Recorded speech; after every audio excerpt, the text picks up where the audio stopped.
Hello, everybody. Welcome back to this week's episode of Pull Up a Stump with your hosts, Cassie and Riot. We're back. We're back, bitches. All right. How was your day? Let's just let the people know, Everybody wants to know. How was your day today? My day was good. It wasn't bad. Good, It's good. it's been quieter since the haircut sale, which is great. So that's always nice. I like slow days sometimes. It's worth it. Mm-hmm. Especially after like chaos. Yes, Yeah. 100%. We mucked out the shop and cleaned it after the haircut sale, and oh my goodness gracious. Oh, I couldn't believe it. I was like, wow, like this place took a beating. But we also kind of went ham on it because that's what happens when you're bored. Yeah. That's like even just around the house. I get bored and I clean the shit out of it. But well, I'm glad you had a freaking great day. What about you? Are we gonna do a positive affirmation? Yes, I came prepared. I have one Oh, ready. okay. So mine is two things you are in total control of in life: your attitude and your effort. Mhm. I like it. Right? I'm kind of And it, feeling it lately. I need it. yeah, your attitude and your effort. Total Yeah. control. I'm digging that one. That was a good one. Mine is not as good as yours today. Because I'm Win. kind of just coming up with it right now. Unprepared Um, Cassie. Oh dear. I know. I yeah, no, I was thinking about today's topic and did not do my positive affirmation, but we'll just do one that I normally tell myself. I am worthy of the love that I truly desire. I like that though. It's really Mhm. good. Thanks. See? It's it's a normal one for my life. That's one of those ones that you write on the bathroom mirror in like red lipstick. Yeah. Yeah. If I wasn't OCD about my clean mirror, I totally would do that. If it's written on there, then like I'll wipe around it. This is supposed to be here. Yeah. I think at one point in time for like 6 months, I had brush your teeth on the mirror for Mason. He hated it. He was like, "Why do you have that written on the mirror?" I'm like, "Just a reminder." And then I Pick up think the he started putting them on toothbrush. Post-it notes. He's like, Hmm? "Here, post your reminders on Post-it notes, not lipstick." I was like, "Oh, thanks for the Post-it notes." I Never actually used them. remember when I was a kid, I was like 14, I think. And it was like my first time I went through like something really freaking crazy as a kid. And I went to therapy and the therapist told me that like every morning I had to write on a sticky note something that I like liked about myself or whatever. And I had to stick it on the mirror. And so I had like literally this much room for my face, like so I could see it. And then the whole mirror was just like sticky notes. And I cheated all the time and like wrote the same thing over and over again because I thought it was BS. But yeah, at one point I did have that. That's my I maybe bet that's you if where you my did that now, it wouldn't be BS, huh? Like that sounds pretty good. But like you'd be in the mirror doing like one eye. Ew. One eye at a time. Yeah. Be like, this is all I have room for. Try evenly contouring your face like that.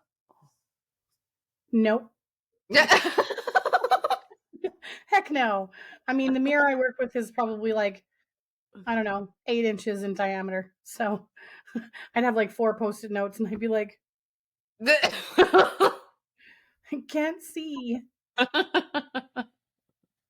No, and I apologize if I'm rubbing my eye like a crazy person.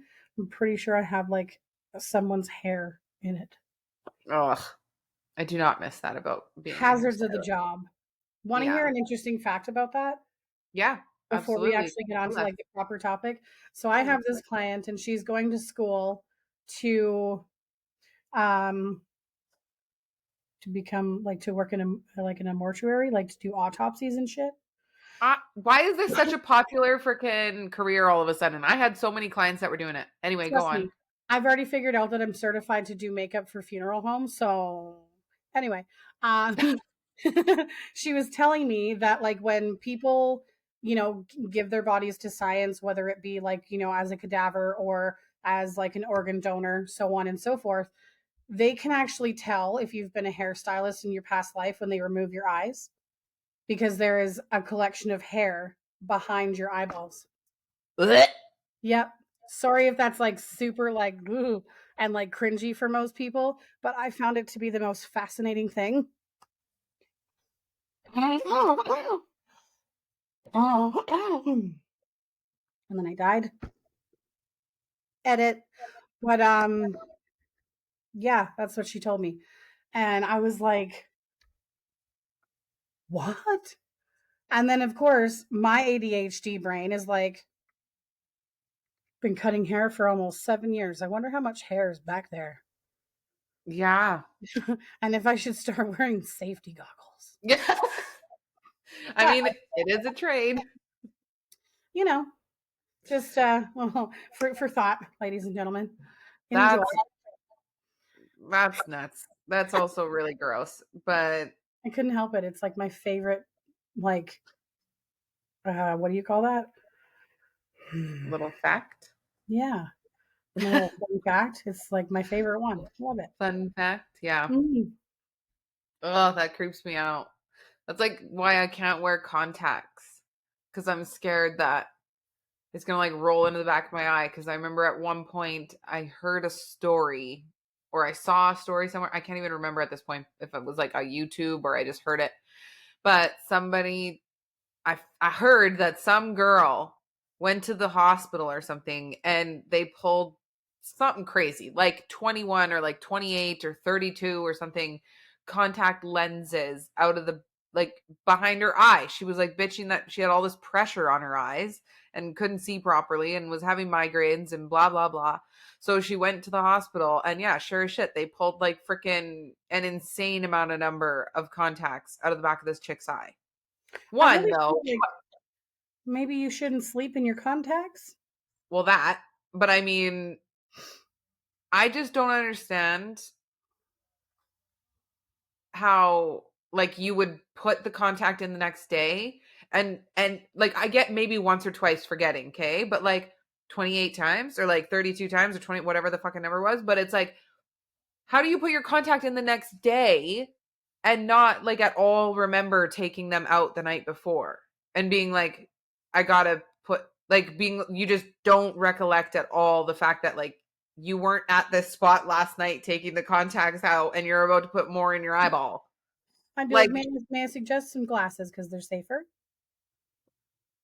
so yeah, I don't wear contacts for that. But I mean, as I was telling that story, it just like reminded me of the Mm. of the it's not on the today's topic, but of the tampon situation. I'm like, how do you not remember taking something out and then putting one in? And then I'm like, "Mm, I did that once. Right, right. I mean, I did. I've never done that, but I'm also like, we had like so many different like safety chats about tampons and like toxic shock syndrome, and I'm like, With who? health class teachers. Oh, It was always like, did you not go to health class? yes, I did, but I don't really like. I remember obviously like hearing about it, but I think they just pretty much glazed over it and told us that that was like a thing. And then like I don't remember having like deep long conversations about the fact that you could die from leaving your tampon in for too long. And then my mom certainly didn't fucking tell me anything. So My yeah. mom didn't really either. Like, I don't really remember having that kind of a conversation with my mom. Like, it just wasn't something that we did. I think that like the only tampon period, whatever type of conversation I remember having with my mom was when my period first came. Obviously, I was wearing pads. And then I remember like being made fun of for wearing pads. Oh yeah. And so then my one girlfriend at the time, I was about to say her name, but I'm not going to say her name. My one girlfriend at the time told me about tampons, and I didn't even know about tampons, right? Like I just got my period like 6 months ago, kind of thing, and it was pads from day one. And I remember her telling me about the tampon and, da da da da da. And then I wanted to wear a tampon, obviously, to be with the cool kids. And so then I came home and I was like asking my mom about, oh, I think I need a tampon instead of a pad. And I just remember my mom looking at me and being like, why? Like, pads are fine. And I remember to this day blatantly lying to her and being like, well, so and so, my friend's name, told me that they are like better and you can like feel them inside of you when they're full, so you know like when to change them. And my mom's like, no, you can't. You can't feel when they're full. And I was like, oh well, and I just like really wanted to have tampons. Like, and my mom, I don't even, if I can remember, she didn't get me tampons like right off the hop, but I don't think it was like that far after that I did get tampons. But then my mom bought me those shitty fucking OB ones that you have to shove your own finger up there to get it up. And I'm like, Yeah, no, I'm an no. amphitheater person all the way. Like, I'm not gonna sit there and be like, oh, maybe, oh, like, no thanks. And And then my no, finger comes out and it's all bloody, and I'm like, no. no. Like Applique. even like now with like new stuff and like this is part of today's topic. Then Actually, and yeah. now. Not versus, just like the differences, like Yeah. This actually will how things segue have well. changed. And like now there's like cups. Oh yeah, the DivaCups and stuff. And I mean, granted, like it looks like a really like fascinating idea and it makes sense. Like it cuts down on a lot of like waste and issues and problems, but like what? I Yeah. don't think like you're walking around with a shot glass inside of you all day. A Like smushy shot glass. to me, that's what it looks like is a shot glass. And I'm like, does it stick out? Like, is nope, it goes all the way in because it goes around. And I'm like, it's a cup. Well, and they like now they have other ones that's like more of a, it's like almost like a disc that like, it's like, why can I not make my hand the right shape? It's like this instead of like like it's like a disc like this, like a little saucer almost, Yeah. whereas like the first one's like a full on cup. But I'm like, because then they say that with the disc one you can have sex while it's in, but the cup you can't. Facial expression says all of that.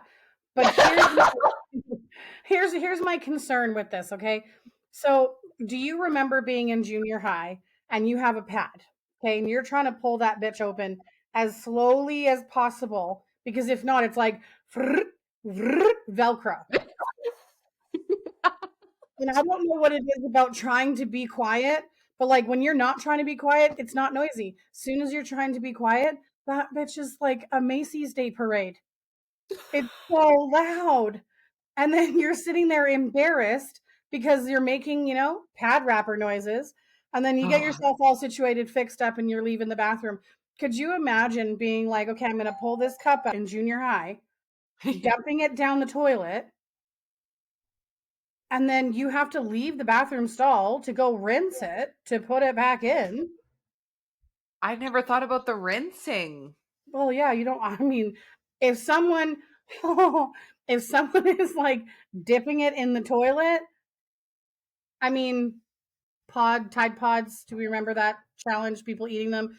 I really wouldn't put it past some human beings. I I thought you really would just wouldn't. pour out the blood and stick it back in, but I never really thought about the rinsing it thing. I thought maybe like at the end of the day.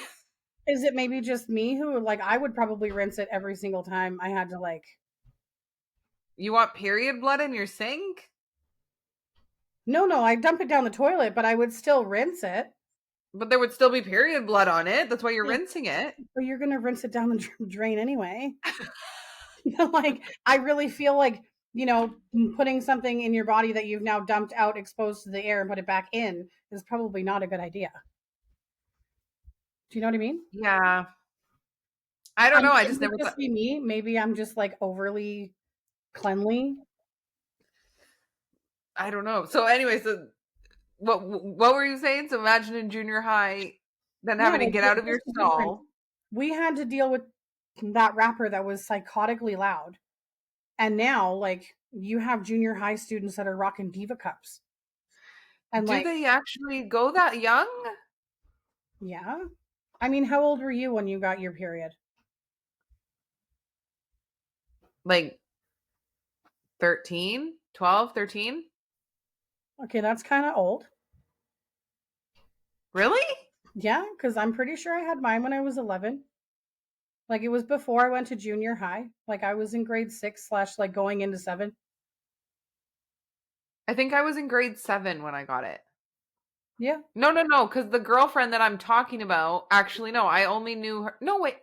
Yeah, no, I was friends with her in elementary. So I was probably grade 6. Yeah. So somewhere between 11 and 12.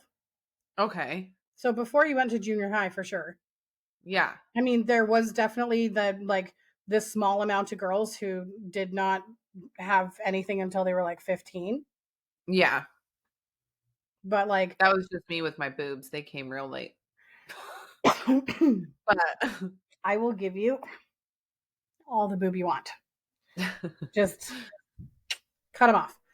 You can I have. just don't I don't think I would be like I don't think I would let my daughter wear a Diva cup or anything of the sort in junior high. Like a tampon, sure, but I feel like okay, this let me know if you agree with this, okay? I Okay. want your Okay. freaking 2 cents on this. And it would be like coming because you're a boy mom. So I wonder if you feel differently or the same because I have both. But like if my daughter came to me and wanted to use one of those, I don't think I would be okay with it. One, because I feel like that takes like a pretty good understanding of your anatomy to like properly put it in. And so at junior high age, I don't think you have the understanding of your anatomy to like properly stick it up there. And I feel like she could potentially get hurt or, it would not work and she'd be walking around getting embarrassed because there's blood leaking down her legs, kind of thing. Two, I've heard stories where like, yeah, it's not because from my understanding, I've never used one, but from my understanding, when you go to remove it, like you don't, because on the bottom there's like that little tail, but like you don't just yank it. Like you have to like squeeze it and like release To the remove the pressure suction. or something, and or the suction. That's the word. And so I worry that, and so I've heard the stories where the people just pull it and end up in the hospital because they literally like freaking like pull their cervix down. That's terrifying. Yeah, because it's suctioned and they like yank their freaking cervix down. And so like I wouldn't want that to happen to my daughter. And No. then two, like or three, like I mean, I don't even know. Obviously it's real, but like at the same time I'm like, "Meh." But like the whole like popping of the cherry thing, like to become not a virgin, like could that potentially do that? Like and mess her up?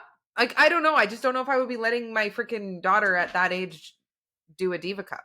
I feel like even a tampon would do that too, though. True enough, actually. People do it like riding bikes. Okay. So maybe the last point is no.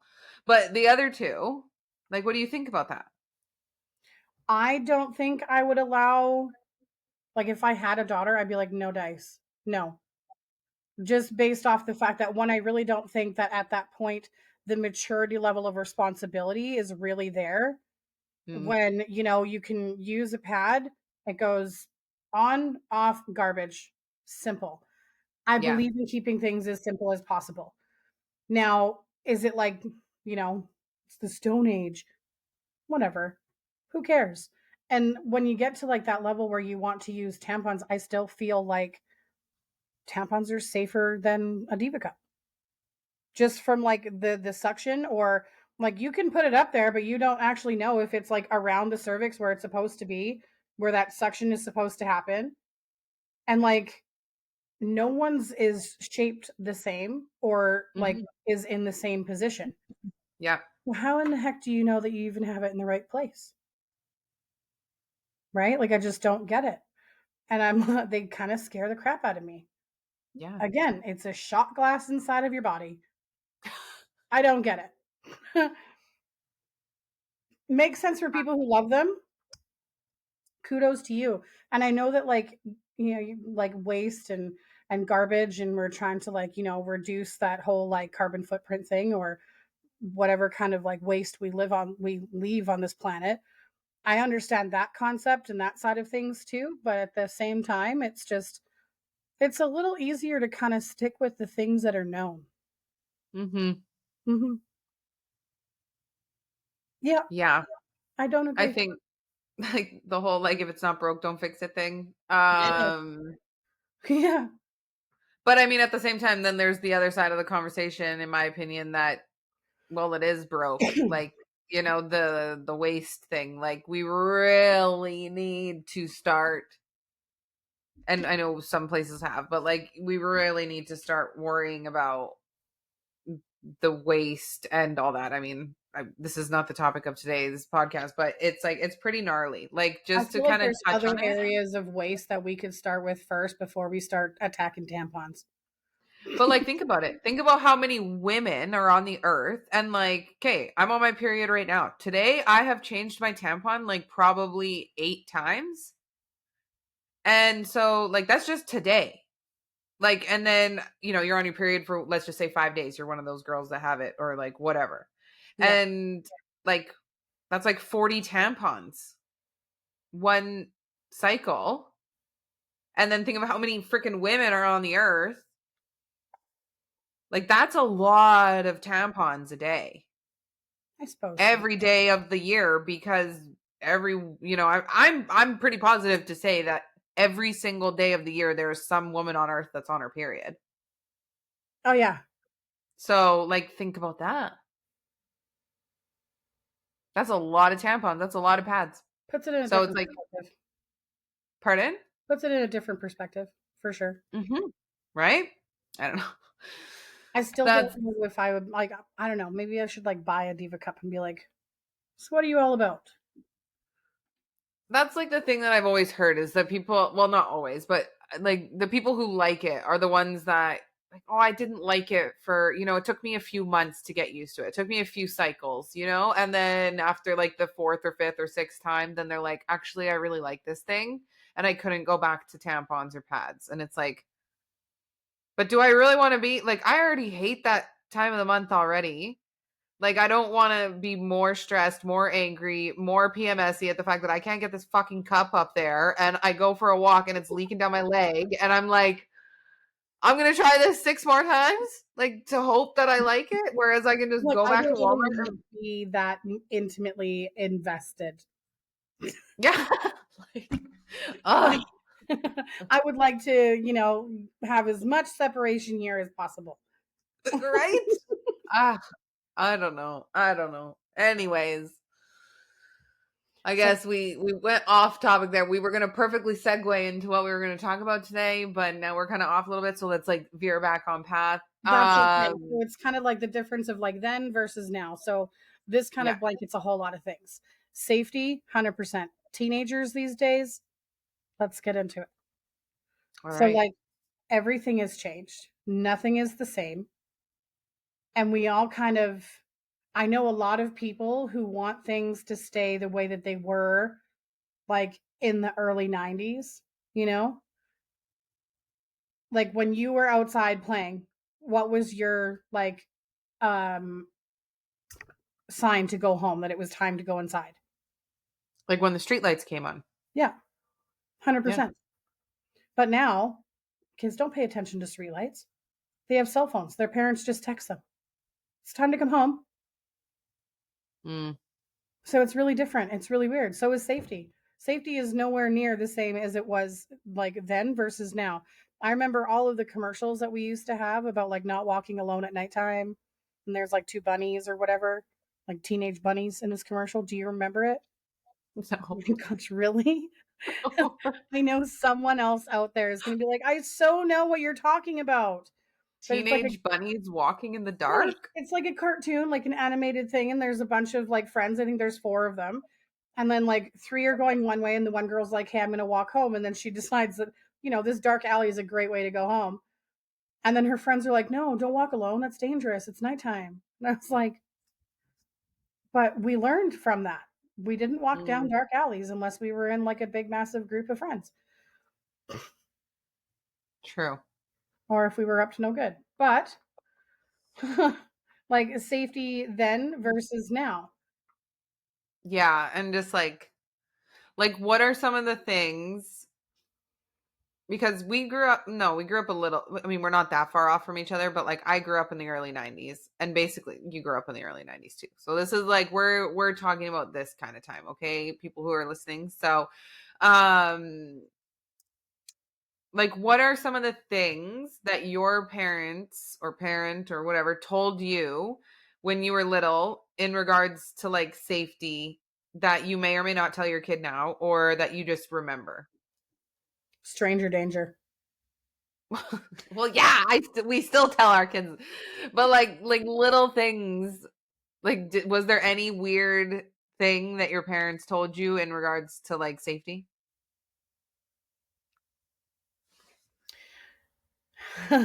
So we kinda, like, I don't know, my household was a little bit different. Like, I wanna say that we were kind of, like, hippie-ish, like, gypsy, like, hippy-dippy. Like, my mom didn't really, like, tell us, like, oh, like, warn us about a whole lot of things, especially me. I had older sisters, so they got Mm, those conversations, and I just got drug around by the hand. So, whatever they did, I did when they had to take me with them. But, like, when I got older, like, it was really simple. You don't talk to people you don't know. Um, make sure you, like, are walking where, where you can be seen. So, like, my dad would tell us not to walk, like, on sidewalks because passenger vehicles, there's easier access for you to be grabbed, yeah, right? So, we were like, "Well, where do we walk then?" middle of the street. Yeah, exactly. Walk down the middle of the road. And Yeah, then, um, you stay away from panel vans, especially the ones with windows and curtains. yeah, or no windows. Those Yeah, ones those are too. real bad. Those ones are even worse. But, like, when we were younger, like, we used to call them rapist vans, and usually, like, ours were blue. Like, if you seen that blue panel van, you were like, Run! There's no puppies in that van, don't get in there." Right? The puppies are not real. Yeah, and, like, if someone like, we never got picked up from school, like, we always lived close to school where we walked to and from, so we never had, like, the worry that someone was gonna pull up outside the school and be like, "Oh, your dad sent me to come get you." But I remember mom telling Mm, me, like, "No one will ever come get you from school, mm. so don't get in these strangers' cars." And I'm like, We've never sent anyone. "No, and we never will." And you're like, "Okay, good, duly noted. Thanks, mom." Like, they always worked and my mom never drove, so we never got picked up from school. We always walked home together. And again, Mm, older sisters, right? So a lot of those safety things went to them. How I yeah, survived is just, I don't know, as mean I as think that so often about my life. I'm like, kidding. how They the weren't frick mean. did I make it? How did I make it out alive? No, my Um, what about you? What'd your mom tell you? it was never my mom. It was always my dad. My mom never told me anything. But yeah, my dad always told me the middle of the street thing because that was, yeah, like then that's the most illuminated spot by the streetlights is in like the middle of the freaking street. And then too, yeah, like you're not on a darker sidewalk than, or on a specific side. Like I remember one time he told us like more than likely if someone's going to snatch you, they've been watching you or like for at least 5 minutes, So like they didn't just freaking pop out of nowhere and decide they're going to take you today, So if they've been watching you for like even 5 minutes and you're on the left sidewalk, they know that well, they'll just walk up the left sidewalk, 20 feet and meet you behind that fucking pine tree and snatch you. Yeah. So, like, if you are walking down the middle of the street, like, you have two directions to run. It's the most illuminated spot, and it's harder to snatch you out of vehicles, like you said. So, yeah, my dad always said the street thing. And then I remember my dad always used to tell me that, like, when you are walking alone, never like look down, like walk with your fucking chest up, walk with your shoulders up, like walk like you are not an easy target. Like, don't walk around meek and looking at the ground and looking at your feet and, whatever, like shoulders slumped. Like, don't look like you're an easy snatch. So, like, walk like you're a proud freaking, like, you guys all know my last name, but he's like, walk like you're a proud pitman. That's what he always used to say if I was like out in the dark walking around. Cause like, yeah, you got to look like you're not, like, you got to look like you're going to put up a fight. Yeah. If you just look like this little weak little kid, like, they're going to be like, perfect. Um, Got the duckling. Off we go. yeah, those were like always stuck in my head, even to this day. Like, when I walk through, like, I have a weird, well, I don't think it's weird actually. I think lots of people are afraid of them, but I really don't like parkades. Like at the No. mall and shit. No, Mm-mm. not a fan of parkades. Especially at nighttime. I don't know what happens when the sun goes down, but like parkades are just like eerie. Especially too if there's not as many vehicles in there. Like, if it's kind of dead in there, and I'm like, nope, this is sketchy. Like, I'm running to the car. But even now to this day, like when I walk through parkades, or I don't know, like just basically in general for the most time, but like, I walk proud and tall so that people don't think that I'm like an easy target. But See, along the um same lines as that one, I remember I would go to the store a lot. Like we lived down the street from like 7-Eleven or Max. And, oh, they'd Max. say, like, let's go to the store. Or my mom would say, you should run to the store and grab us like some snacks. We'll watch a movie. But it's dark out now. And I remember she would look at me and she's like, well, then just put on those baggy jeans that you skateboard in and put on a hoodie and you'll look like a You'll look boy. Yeah. And I did. mm, And I would that dress like a guy and I would walk down the street like a dude. I don't know if it worked, but I never got snatched, so maybe it did. that like opens up a whole different conversation. That is Yeah. like I can see the some gears going in your head. yeah, well, like the fact that to look like boys would get like not as easily snatched. Yeah. Like, that opens up a whole conversation to like women and what are like how different it is for us versus men, but that's a Tune whole in different next week for topic. that one. Pardon? So tune in next week for that one. Oh, yeah.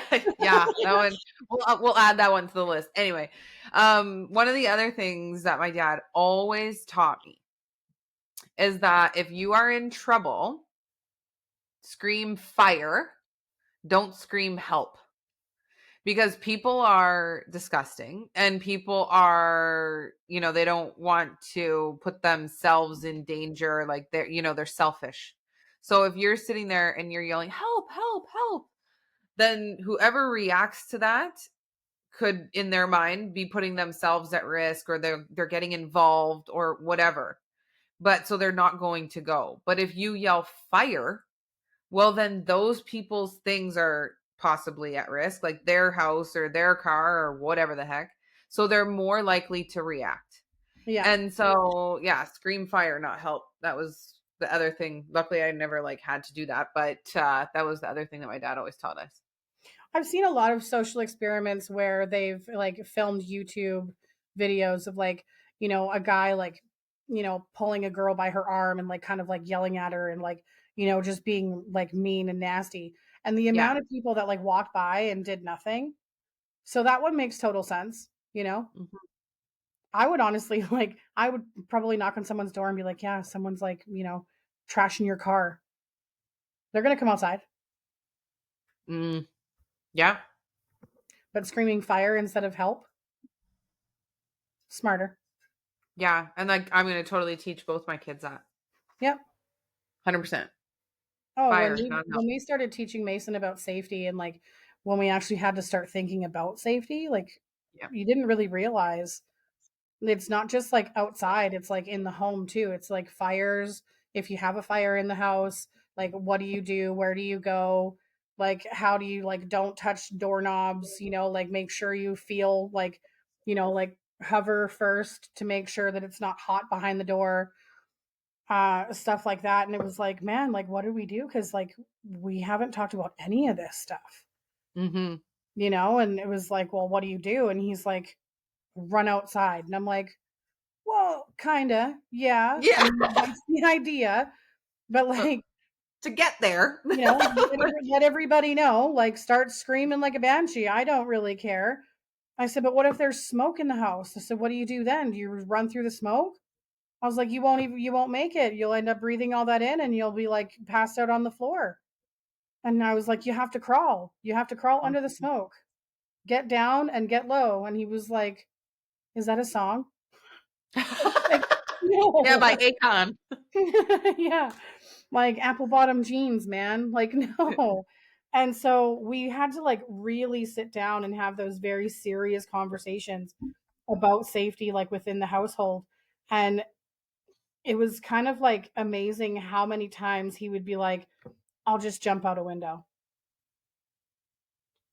I'm like, "Don't open windows when there's a fire, like, it could make it worse," or I don't fully know, like, the reasoning behind it, like adding oxygen and, like, there's a whole Yeah. bunch of things that are involved in that. I said, "No, you don't jump out of the window."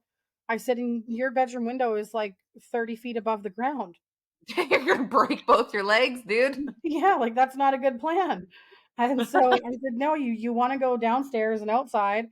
I said, "The only way you're jumping out the window is if you look downstairs and there's fire downstairs and there's no way out other than that window. Yeah.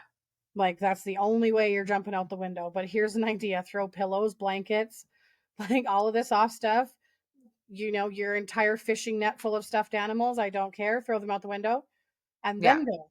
But how about, like, your parents maybe?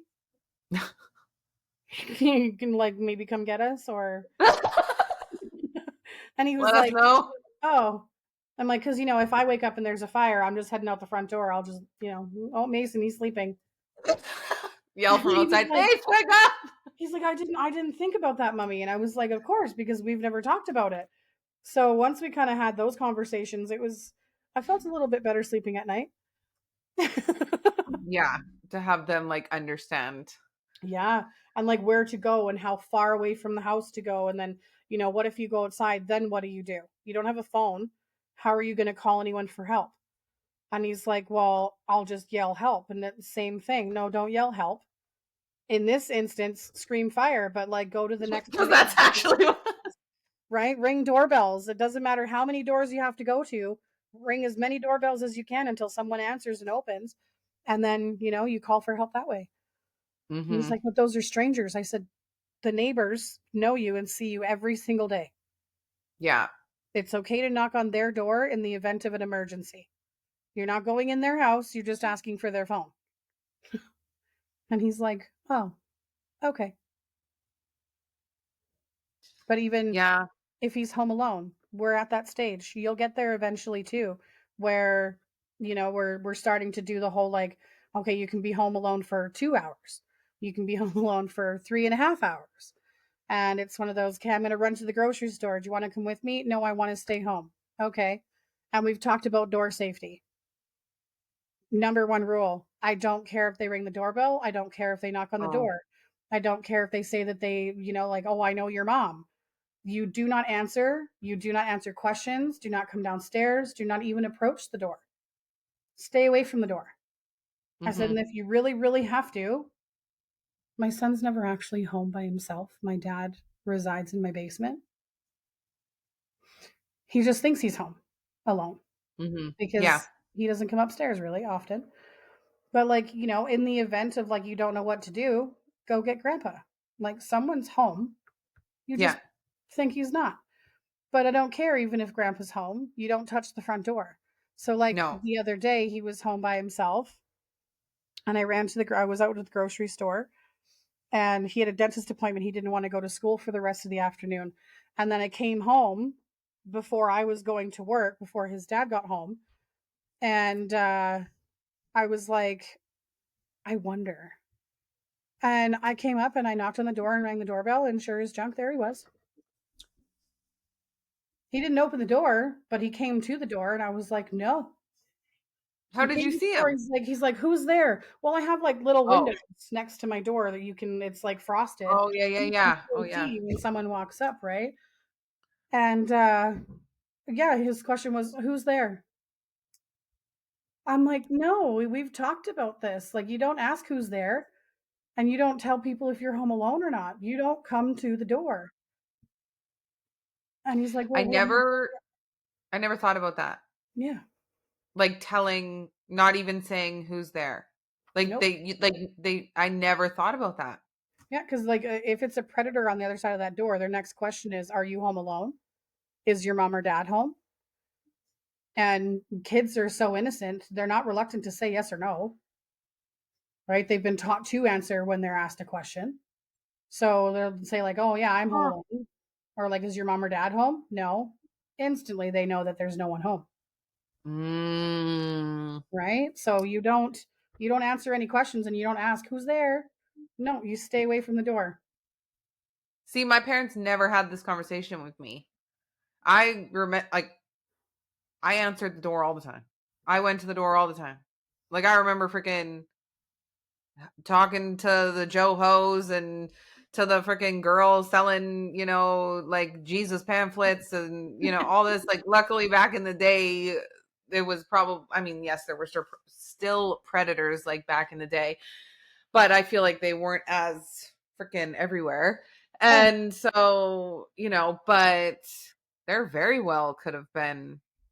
And again, my parents never had that conversation. And that's why that didn't even cross my mind. Like, I did not even think about telling my kids to, like, don't even fucking say anything. my Huh. parents had a conversation with me because I was friendly. Like I was just like, "Oh hey friend, hi, how's it going?" And I would talk to I was anyone. I was too. And I remember my parents just always made it out to be a good thing. Like, my parents used to like brag at the fact, well, my dad used to like brag at the fact that I was such an extrovert. And I would just talk to everybody and anybody and, blah, blah, blah. And I make friends wherever I go. Like, it was never, they never like warned me about the bad side of having that personality. Yeah, and there is a bad side of it, unfortunately. And kids are No so innocent wonder. that it's like it's 10 times more they're 10 times more friendly because of how like innocent they think the world is. Yeah. And I then remember the, something traumatic sorry. happens and it changes their whole mindset about it. Yeah. I remember the only time that my dad ever like did anything to like warn about that specific thing was, I remember we like took a road trip from Alberta to BC in our like camper, and we had like stopped at a truck stop overnight to like sleep there, like parked at the truck stop. Yep. And we had a dog with us, and I remember that night my dad being like, "Cassie, in the morning, you do not go and let Stubbs out." The dog's name was Stubbs. It was my Cocker Spaniel. It's actually what this tattoo's for because he died. Stupid. But freaking my dad's like, "Do not go and let Stubbs out in the morning until I wake up." And I remember him going, "There are so many old creepy truck drivers in this parking lot that would love to have a little girl like you along on their trip. So don't go out there without me." Oh my god, graphic dad. Yeah. I mean, but and you had to be.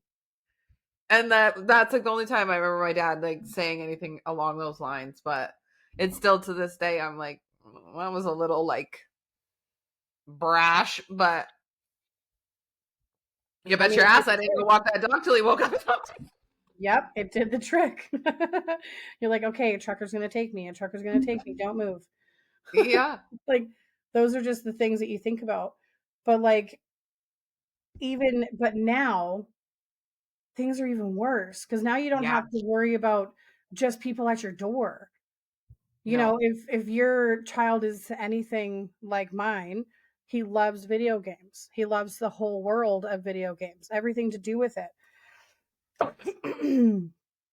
And when he started playing online, like it was, I had a lot of issues with him playing anything online. Like, I get that you can't see anyone and like they don't know you, but if someone starts asking you questions, like, are you going to answer? And what kind of Mm-hmm. answers are you going to give? So, of course, we had his dad log into the game playing online with him and started asking him questions as if he was someone he didn't know.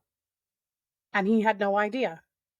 And this was like probably like the proudest parenting moment I've ever had. Oh, good. Okay. I thought this Yep. was, I'm Because glad this story's going well. Continue.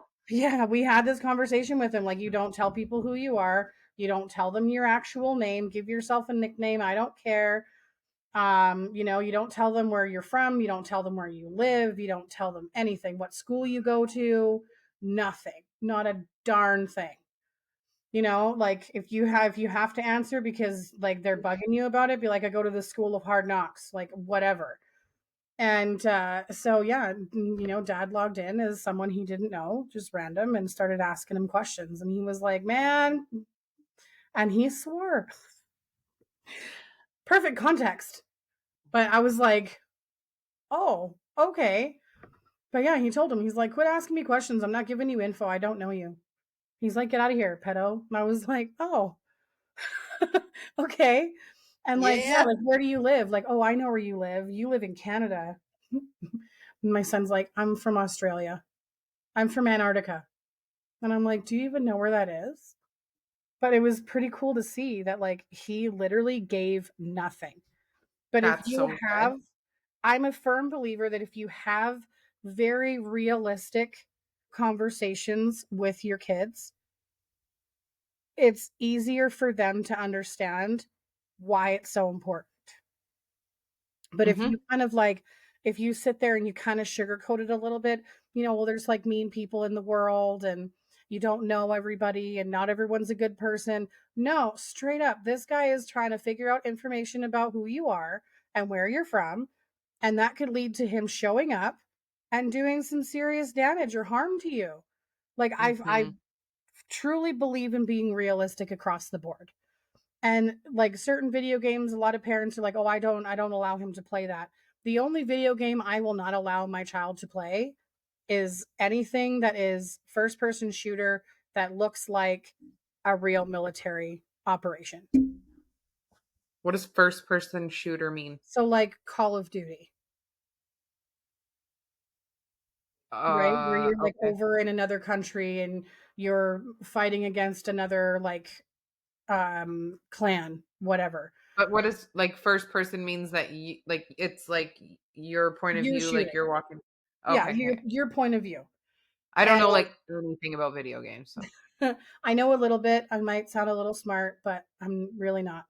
But I don't really believe in the glorification of those video games, considering that, you know, experiencing what kind of damage war does to real people and how even family members of mine have been affected so negatively by like PTSD and all of those things that are surrounding real life war veteran situations. I don't think a video game glorifying it is something that he needs to take part of. And if he buys it one day with his own money that he earned himself, so be it. I can't control that at that point, but I can control it now because it's my role. Mhm. But there have been games like, Five Nights at Freddy's, and parents are like, "Well, I don't let him play that because it's too gory and it's too scary and it's jump scares." And I'm like, prepare them now for what the real world is going to look like, because if you don't, when they actually have to exist in that real world is going to rock their world, and What they're is not Five going Nights to at be prepared for it. It's just like a weird jump scare video game, but I don't mind him playing those games that are like creepy and scary and weird, because they're just games, and I want him to understand that those are just games. But then when you have realistic conversations with your kids about like life and the safety of life and what you're going to experience when you're actually out in the world, they're much more prepared for it Mhm. and able to understand it, handle it, tolerate it, navigate it, the whole 9 yards. Like those are the conversations that I want to have and that I have on a daily basis. 100% agree with with like what you just said. Yeah. Like that is, yeah. And I think that that's only getting more important as the world is going on. Like, sure, back in the day, like our parents could probably get away with sugarcoat and shit a little bit more Yeah. because like the world wasn't as fucked up as it is now. But Mhm. like literally like there are 10, 11, 12-year olds, running around doing things that 18, 19-year olds used to be doing, which are putting themselves in very dangerous situations with very dangerous people Yeah. potentially. They're like back on the video game thing. Like when we were a kid, I remember my brother got an Xbox for his birthday. I don't know, some birthday, probably like grade 5, grade 6 or something.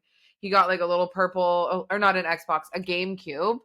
And the only video game we had was that freaking cartoon like X-Men game where you would choose your character and like fight each other.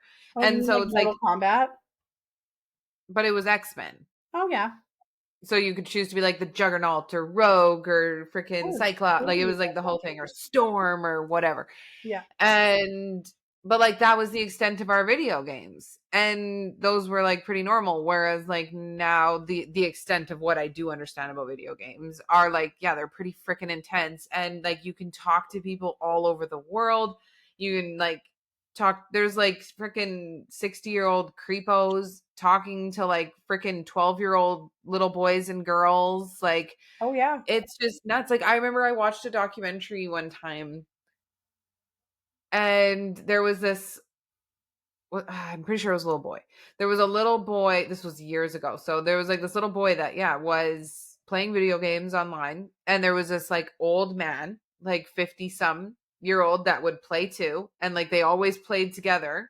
And yeah, the old man like ended up leaking some like information out of this kid over a very long period of time. And luckily, you've taught Mason otherwise, but like, and then eventually this old man like made plans to meet up with this kid. And like, this kid didn't know that this man was 50 some years old, right? Like, he thought he was meeting up with his buddy. Yep. And freaking this old man, like, it was, yeah, it was a documentary. And then the little boy did not survive. They met up and the old man did terrible, terrible things to this little boy and the little boy did not survive. And it's like that kind of shit is very prominent in the world nowadays. And you can't have sugar coated conversations with your children if that's the type of world that they're fucking living in now. Like there was no creepo. There was no creepo talking to me on fucking X-Men when I was battling my little brother. Bam, cross punch, kick, meh, meh, meh. And like Online now gaming it's didn't just become a thing until we were probably like, I mean, I could be wrong when I say this because I don't really know when online gaming became like a serious thing, but I'm pretty sure I was about maybe 17 or 18 when online gaming kind of started to become a thing. And I think it started with Xbox and PlayStation, where you could then, certain games you could game online. And those games were like Call of Duty, Modern Warfare, whatever. I don't mean to call you out. Like, don't be mad at me. They're just the ones I remember. yeah. But there was a lot of like things that circulated about it when online gaming and like strangers and problems and don't give people information. But it's like what catapulted all of that, because then it Yeah. became, like you would go into like a chat room. Do you remember like MSN chat rooms? I was, yeah, or Omegle. Yeah, Omegle was hilarious. That's just Yeah. funny. But like you could go into chat rooms where you're chatting with people, you don't see them, you don't know them. And that was like a serious hotspot for predators. And when I was younger, like 16, 17, 18, not really 18 because you're an adult at that point. And if you're making bad decisions, well, you know, you're It's on making you. bad decisions. But like when you're younger and you're in these chat rooms and you're talking to these people, like I remember I was talking to a guy from San Diego, California, I think. Mm. And he was like my first boyfriend, and he broke up with me via MSN Messenger, and I was like devastated. But I have an MSN story after you. right, and so like these things do happen. You end up talking to random people that you don't know, and you make plans to like meet up with this person, and it's crazy how easy it is to kind of get like sucked into that whole situation. But now Mhm. it's even worse. Yeah, Now, like, people can access you without even meeting you. That's terrifying. So, like, having really good, like, foundational conversations about what that could look like and what that would mean, as scary as it is, sometimes being real about what's really scary and what could really happen could save someone's life. 100%. Like, I'm a realism parent. I'll Yeah. say it right now. My son asked me, "Mommy, what happens when you run onto the road and there's a car? Well, you're going to go splat like a pancake. Do you want to know what that looks like?" And I don't care. You can judge me all you want. Did I show my son what it looks like when you get hit by a car? Yep. Did I show him what it looks like when you don't brush your teeth and now you have dentures? Yes.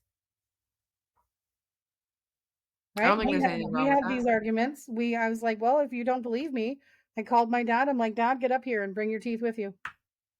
I didn't know your dad had dentures. Yeah. Oh, And maybe so I he did know came that, but I upstairs. forgot. But It I was didn't his know that. little tooth cup, his little teeth. And he came upstairs and he opened it up and he goes, "Here you go. These are my teeth." Never had a problem with Mason brushing his teeth ever again.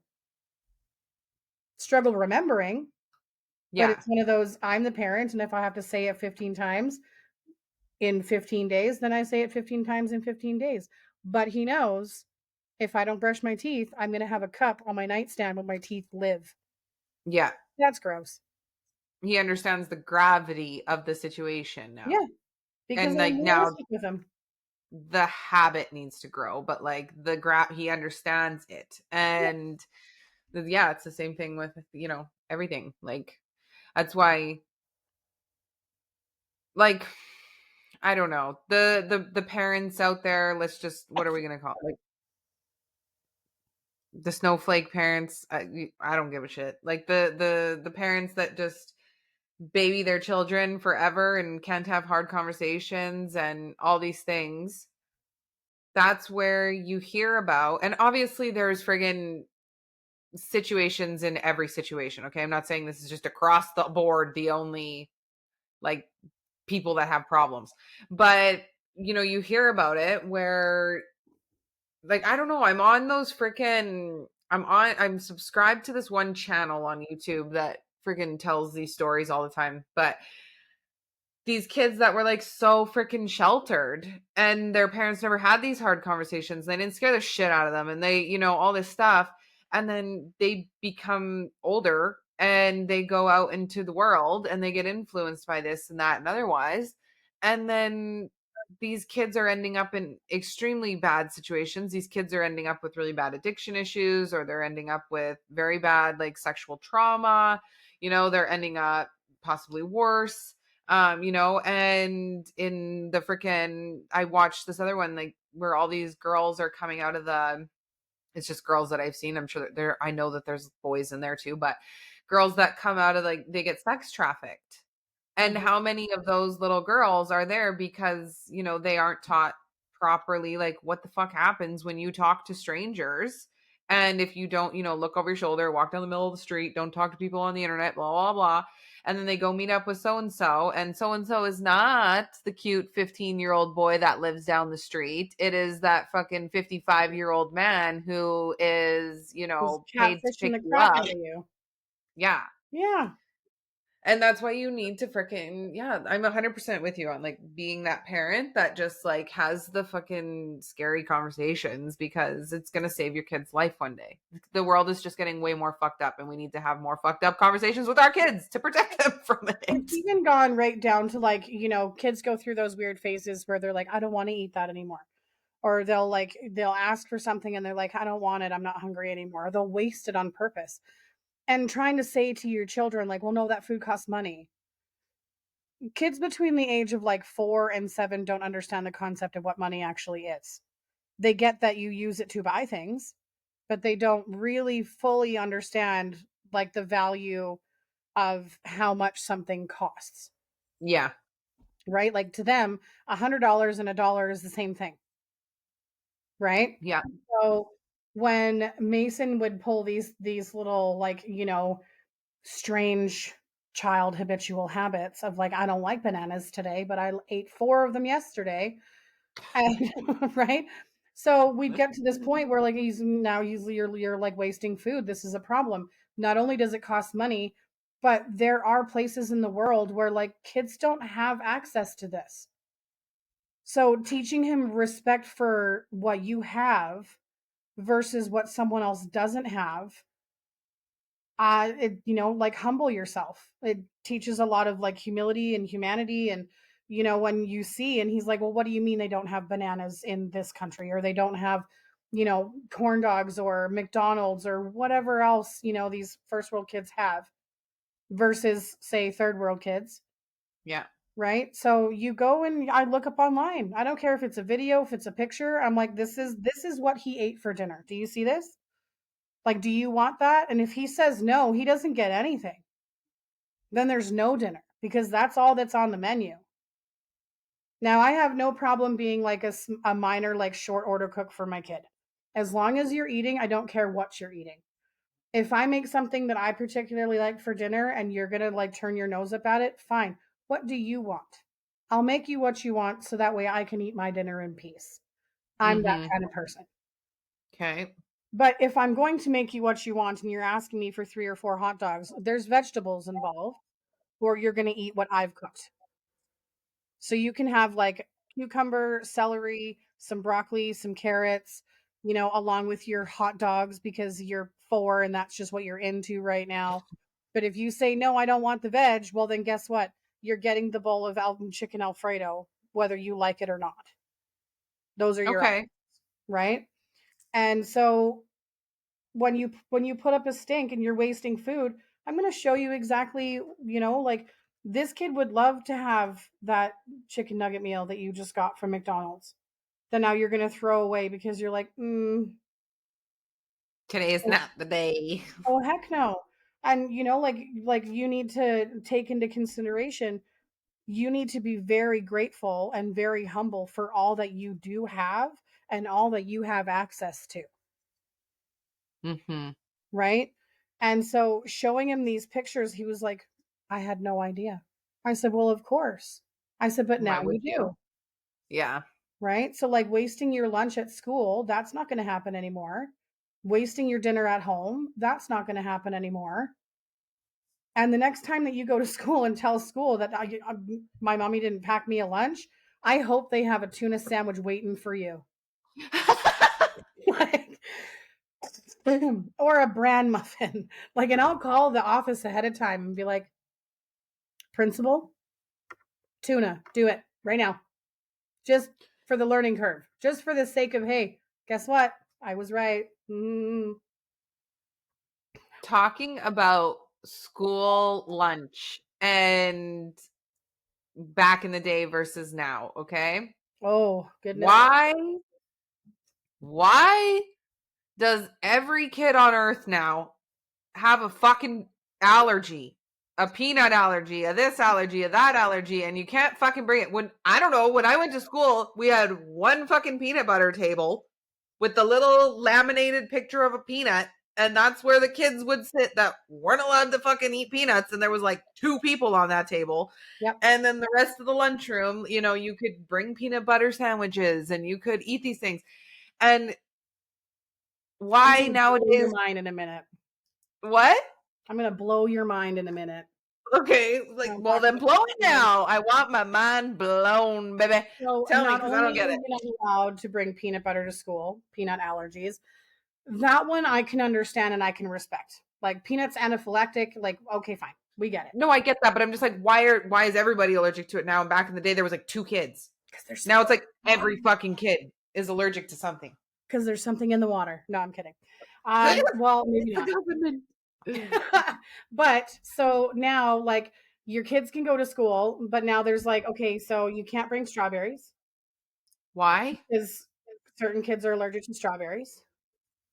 You can't bring gluten. Like gluten is not a good thing, but they're not going to tell you not to pack your child a sandwich because Stacy over here is got a gluten intolerance. Not diagnosed with celiac disease, but she's got a gluten intolerance. So for my son's school, I used to run this program called Healthy Hunger. It was a form of fundraising for the school. And there were a few select parents on the parent council that didn't really love me. I was the young mom What? I was the young mom with colored hair, purple hair, tattoos. I was always excited to do something or excited to find a new way to fundraise. And I did a really good job for about 3 or 4 years until they bullied me out. And I used to run Healthy Hunger. And I would get emails from parents on a regular basis, not just these specific two from parent council, but from parents on like a daily basis, at least 20 per day about, can we have more healthier options? Can we have more, gluten-free options? Can we have more paleo options? Can we have like keto options? And I'm like, why is your child in On elementary grade school eating on a keto keto. diet? Like, or they'd ask me like, can I have a Mediterranean diet? Does your child have high blood pressure? What's going on here? Like, why? And it was like, okay, well, you try and kind of, you choose the menu from each one of the vendors that you pick to go on. And my deal was we have one healthy one, one fun one. Okay. The kids got a benefit too. So, you'd go to like chopped leaf. You know how expensive that is? Oh, brutal. You get some I like, love chocolate. oh, it's so good. Like the sun goddess, I don't even know. It's got apples and like avocado anyway. But Oh, I'm a like, Bangkok girl.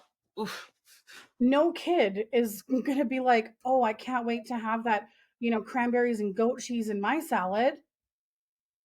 Like, no, I'm sorry. No, it doesn't really make sense.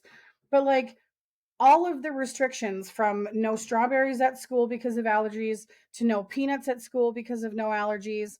And then there's, oh, well, my son has a gluten intolerance. Okay, well, what does What that does that mean? have to do about my kid's sandwich? As long as they don't share. Yeah, as long as they don't come in contact, we're good. Right? But then at the end of the day, your kid is also, and this may be controversial to some people. Some people may not like this comment that I have to say, but then, your child has no, like, should I say it? It's supposed to be Say unfiltered. Your kid doesn't have any of the polio vaccines or chickenpox vaccines or meningitis, mumps, it. rubella, the whole 9 yards. But your kid gets to come to school with my kid. I'm bringing the peanut butter. Okay, that's just how I feel about that. And I'm Oh, bringing the shit. I'm bringing the whole wheat bread that comes from the wheat. Like you'll eat the grass, but you can't eat the wheat. It makes no sense. Like I'm sorry. And like all of these extra restrictions that we put in place, like we can't do this, we can't do that. And you can only send like, if your kid has like bear paws and fruit snacks, you can only send one. Either the fruit snack or the bear paw, but not both because it's too much junk in a lunch.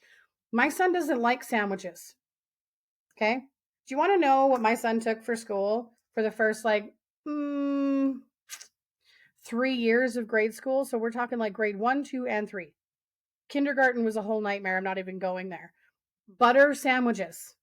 Okay? Butter sandwiches. And sometimes he would put butter pickles on them, like the sweet pickles. Yeah. It's actually a tasty little sandwich. But that's what he would take for a sandwich because he did not like turkey sandwich meat. He didn't like bologna. He didn't like ham. And if he did, he just wanted the meat rolled up into a tube. That was it. I mean, yeah. So we did that forever. Like that was his kindergarten lunch all the time because he would not eat meat on bread put together. No. It took me 5 years to get him to eat a hamburger. Like he's not that kind of kid. He doesn't eat canned food. He doesn't eat frozen food. He doesn't like sandwich meat. And it took me years to be able to actually have a lunch for him to take. And then he started to really enjoy peanut butter sandwiches at home. Can't take it to school because you Oh, can't have the I'm peanut butter. yeah. But you know what I buy him? And he actually likes it and he'll actually eat it. I buy him Wow Butter. I don't know what it is, but it's not that bad. But he takes Wow Wow. Butter sandwiches to school almost every single day because he just does not like sandwiches. What the fuck is wow butter?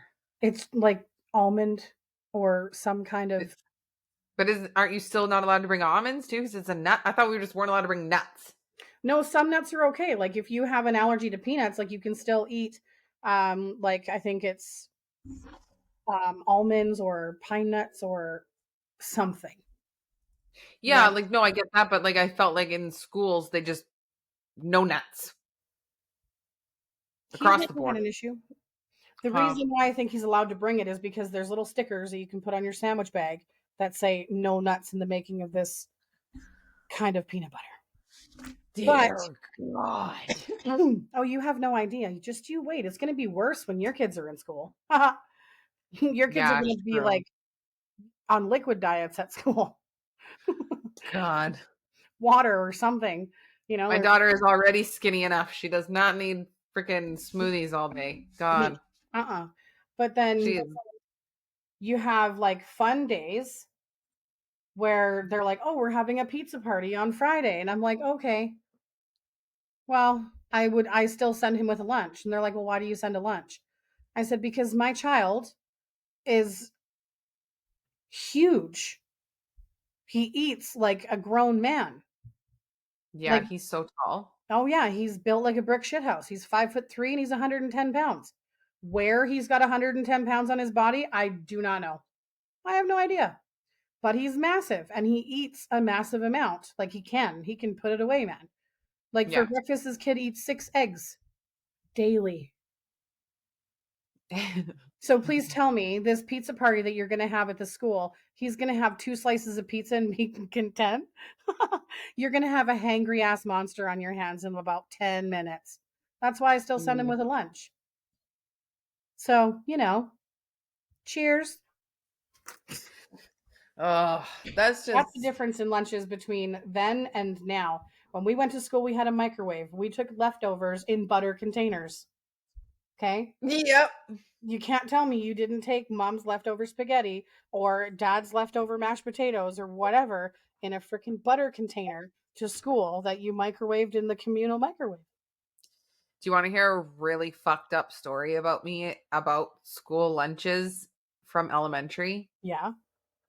That I swear, then and now, if a kid did this now, they would be not in a good spot. But okay, so when I grew up, like growing up in elementary Yeah. specifically, we were very poor, like very, very poor. And, my mom did pack better lunches than my dad, but like normally it'd be like, a bologna and like butter on like one piece of bread folded in Fold it in half, half.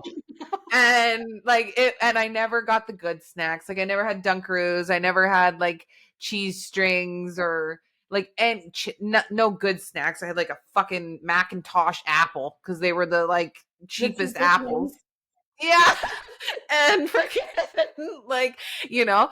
And so anyway, I can't believe I'm saying this, but yeah, I was a little isn't that called like a klepto when like kids can't stop stealing? So freaking when I was in elementary, when we would go out for like recess, I would tell the teacher that I needed to go in to pee, and they would let me into pee. And while kids were out at recess, I would literally classroom hop like from coat room to coat room and freaking like unzip people's lunch bags And if they had like good snacks, I would steal their snacks and then zip up their You was a lunch bags. snack thief? I was. And then I would go and like eat them, like, but like, because I never got the good snacks. We were poor as shit. So I used to Basically, you're steal. telling me is you built yourself a lunch from some of everybody else's. Yeah. And then too, because if you didn't, like, if you didn't have a lunch, like if your kid didn't, or if your parent didn't provide you with a lunch, right? Yeah. So then they would have like a little school lunch for you. And if I was tired of my fucking half bologna sandwich, or it was just really bad, I would friggin', or actually too, I remember my parents used to get like the shitty brand, like cup of noodles. Oh yeah. And like they had the good, like the Shapiro or whatever, Shapiro brand for school. Yes. And I would purposely stab a hole in the bottom of my cup of noodles so that it wouldn't work. So that I would be like, it's broken. And then they would give me the good noodles. Or yeah, like I would just like straight up like throw my freaking food out. So then they'd be like, oh, my parents never packed me a lunch. And then they would give me a good lunch. Oh, Trust did the same thing, but I do it before we got to the school. Be like, hey, Like, sorry. Be walking to school, checking the lunch, being like, don't want that, don't want that, that's garbage. And like you get to school and you're like, I only have an apple. And then they would give you lunch from the school. And I mean, it wasn't great, but it also wasn't terrible either. And it it's was just, better than what you threw out. well, and it's funny because like Mason started doing the same thing when he was in school. Like last year or the year before, he'd go to the office to collect a lunch and be like, oh, well, my mom didn't pack me one today. And I'm like, do you understand how that makes me look? Number one, because like I send you with a lunch every single day. And there are times where you give things away out of your lunch because you have more than enough. I And now bet you you're telling me not nowadays, this? yeah, nowadays that'll get freaking CPS called on you. Right? Whereas back in the day, it was like, okay, here's a lunch. Those are those really like stupid, unfair fears for parents now that like if your kid goes to school and they're like, oh, well, my mom didn't feed me today. Like I remember Mason in preschool. So like this is before kindergarten. Like, it's just like in the community center, they go for like, I don't know, 3 hours, maybe 3 times a week. It's just Hmm. to kind of like, get them involved in routine and structure and understanding that whole scenario. And so we have this game and it's like Lego Marvel. It's a video game. And they're Okay. like little Lego men. The whole thing is Lego. You can build and smash it and it busts into Lego pieces. Well, Matthew and Mason have figured out that if they fight one another, he'll go into Lego pieces. So he goes to preschool and decides to tell his preschool teacher, hey, Mason, how was your weekend? Oh, it was great. I played games with daddy. And then he punched me into Lego pieces. So then you go to pick him up from preschool and she's like, hey, just wanted to have a quick chat. Mason said something kind of alarming today. And because they have to, that's like the oath that they swear to, on the little teacher's Bible. And so she's like, this is like a really safe place if you need to talk about anything. And I'm like, okay. I'm like, did he like hurt somebody? Like, what happened? And she's like, well, he kind of told us that, like once in a while him and his dad play video games and his dad kind of gets upset and he punches him into Lego pieces. And I was like, oh my Oh Lord. my. I was like, no, no, no. I'm like, this is not what you think it is. I'm like, it is a video game. And in the video game, if a character fights another character, that other character goes into Lego pieces. Okay. It's not real. His dad is not beating him. If you like, I'll take his shirt off right now. There's no bruises.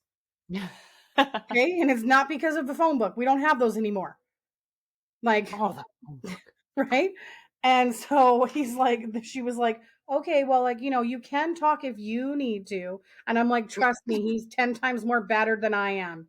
I'm not afraid of him. And there's nothing like that craziness going on in my household. Trust. And she's like, Oh okay. my. Gosh. Just god awful. And I'm like, they're gonna call CPS. I know it. They're gonna knock on the door. They're gonna be in my house. They're gonna be like evaluating my like ability to parent. I gotta clean out the fridge. Like I was stressed. Like 2 months. I was like, oh my gosh, I can't do this. But like back in the day, in our little subject of like now and then, or then and now, however you want to take it, like, man, I remember phone books. Does anyone else remember phone books? Oh yeah. So Not does my that my ass. mom was ever like, beating us with phone books, but we got upset in a time or two. But we got the whole like wooden spoon situation, Oh right? Like if you went to school telling your teacher like, "Oh, my mom yelled at me and she like swung a wooden spoon at me," they'd be like, "Well, what did you do?" yeah. But now, like if Mason goes to school and tells his teacher that I chased him through the house with a wooden spoon, or what Matthew's mom used to call the persuader, that's Oh worse. Um, like, yeah, they'd be called like in a minute. Like your kid would not be coming home that day. yeah. They'd be staying at school where it's safe. Like just terrible. Well, then we wonder why. Like, I think I think there's a multitude of problems here. One, children are raising children. Like, yes, we were both. Well, you were younger than me, but like younger on the scale of parents. But like when I was a kid, or like even in my high school, I remember there was one pregnant girl, and she was in grade 12. And it's like, but now that, it's happening all the time now, and there's fucking shows about it, and, whatever. But I think we have kids raising kids. So, well, that's not going to teach kids like proper things, and then freaking, people want to be their kid's best friend over their parent. Yep. And it's like, we wonder why the fucking world is going to shit. Yep. Because back in the day, I fucking knew my dad was my dad, and I knew my mom was my mom, and I knew their roles, and I knew, blah, blah, and I knew I was their kid. And, and like, that's that. Like, as I got older, that line got a little muddled with my mom. But, as a kid, that was not, and now that line like doesn't exist anymore. Yep. And so it's like, back in the day, like the kids weren't, doing crazy shit, and you could have these conversations, and you could like whatever, quote unquote, punish your kids accordingly and all this stuff. And now it's like everybody's bubble wrapped. Nobody has manners. Nobody understands authority. Nobody respects authority. Every kid is self-entitled. Every fucking kid has every fucking allergy and intolerance and this under the sun, because they're allowed to think that, like, like when I was a kid, we didn't leave the dinner table until your plate was empty. Like, it doesn't matter what was put on that plate. Like, I have a very, like, I have a memory ingrained in my head of when my parents were still together. So I was under the age of 5. Okay. This is how like ingrained it is. But I remember my mom made salmon, and it was like the first time I had ever eaten salmon or something. I didn't like it. Do you think I got chicken nuggets? No. I fucking sat at that table after everybody was gone. Everybody else ate their salmon. And I had to sit at that table for so long. I remember crying and being like, eh. And it was probably like a 2-ounce thing of salmon. And eventually my mom came and caved and gave me some mustard to help me eat my salmon. But like, that was it. I love dipping my salmon in mustard. I mean, I like But mustard, but not with salmon. oh, so good. But and then I remember like, yeah, coat, like my brother, he was off like playing, my parents or whatever, and then my mom could hear my fork on my plate like scraping the last, and then she comes in and she's like, there you go, But like, that was that. And now these kids are like, me, I don't want to. And it's like, that shit didn't happen. Like, No. I freaking know when we saw that spoon, or we saw the belt, or we saw, like, you heard your middle name attached to your Oh first my name. goodness, yes. Like, oh, then you were like, shit, shit, shit, shit, shit, shit, shit, shit. And now we have kids that literally stand there in front of their parent and go, what? Because they just fucking think they're cool shit. Yep. And it's like, if I did that to my dad, oh, that wouldn't have been good. Oh, no, like, I remember, like, when my mom would get mad, like, if you were in the crossfire, like, you were next, Yeah. right? Like, and no offense, mom, like, this is many years ago, but at the same time, like, if she was giving one of the siblings shit, you hightailed it the hell out of there. Like, be smart, get the fuck out now while you can. So I would take off to my room. I would just see ya. But I was the youngest and I learned from everybody else. And I'm very aware of my surroundings. And I paid attention to all the shit that my sisters got in trouble for. So that way So I could then you learn, didn't do it? oh, no, no, dear. I could learn how to do Oh. it without getting in trouble. Oh. All right. And I became very good at this. And like I remember my mom was always really good when it came to dinner. We didn't grow up on seafood like she did on the East Coast. We grew up on steak and potatoes, in the prairies. So if she cooked something she knew that we would eat and we were like, want to, oh, all bets are off. She will sit there and watch you until you eat it all. Right? But if it's something where it's like, oh, just try a little bit of it. If you don't like it, fine, but then you just got the rest of dinner without the main the main piece, right? So if Yeah. she made fish and like rice and vegetables, you got rice and vegetables. Mm. Woo. And it was, maybe like in her mind thinking like, oh, well, I'll eat the fish because this is boring. But we never ate stuff like that. When she was pretty well where she didn't force us to if we really couldn't. But we had to Mm. be telling the truth. And more often than not, I could sit there until the next day. I really wouldn't care. Like I was that kid. I was the rebel without a cause. Like, oh, okay, you're gonna sit here at this table and watch me not eat? Fine. I know Let's you have sit to work in the together. morning. Yeah. Like, let's sit together, mom. Okay, like, and I was that rebel without a cause where I'd go to a friend's house after school without even asking permission. And I would Yeah. go and I'd call my house and the answering machine would pick up. And I would be calling to ask permission to have dinner at, so and so's house. And what time do I need to be home? So I'm calling and I'm like, hey, mom, I'm just at Stacy's house. Can I stay for dinner? I can. Okay, well, what time do I have to be home? Can I stay until 7? No, I have to be home by 6:30. Okay. All right, mom, love you too. I'll see you at 6:30. Click. What was it like? Because the other parent was listening? Yeah. Oh, so but then what? So then what? Like your parent on the other end didn't check the voicemail? Like I don't understand how At that the worked for time, you. my mom was so like technologically not advanced that she never did. And if she did hear the voicemail, it was because my dad checked it. And that was the only reason why they ever listened to that one. But yeah, so, I went home and they're like, so how was dinner? And I'm like, because I would get home and I would just delete it. Oh. Oh my Oh, yeah, gosh. I was bad, like super bad. And like they That's would so laugh funny. about it constantly, continually. Me and my sister, we used to miss the school bus on purpose. Because again, my mom never drove.